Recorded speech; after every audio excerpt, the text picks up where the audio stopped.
quella storia del campanile. Ma che vuoi sapere tu, bestia? Non sai neppure che sopra la nostra testa girano mondi 100 volte più grandi che la nostra e che la terra gira come un arcolaio, come una ciotola. Per davvero? Certo, per davvero. Invece che gira la terra, l'uomo che sono dentro, che girano con la terra, stanno a testa in giù, eppure non precipitano dal cielo. Non ci credo. E io sì. Silenzio! Ah, Mazzetta! Oh! Ah, non ci credo, non ci credo. Non ci crede? Non ci crede, figlio mio, perché?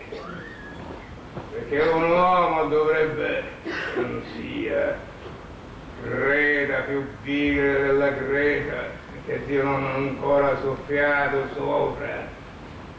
Lo dovrebbe sapere che questo sei tu. E questa è la terra che ti contiene. Ecco, vedi qua dentro.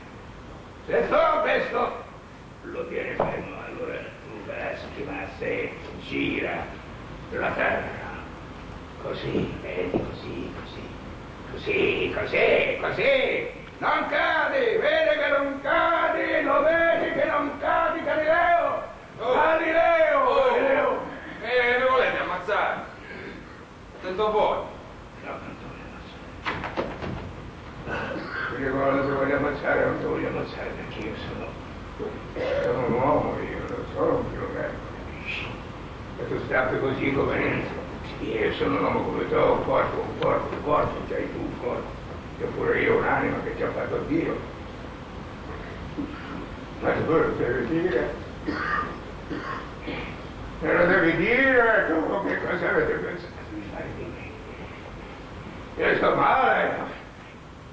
Sto male, che cosa vuoi dire? Come mai non avete accorto? Mi volete passare del sole?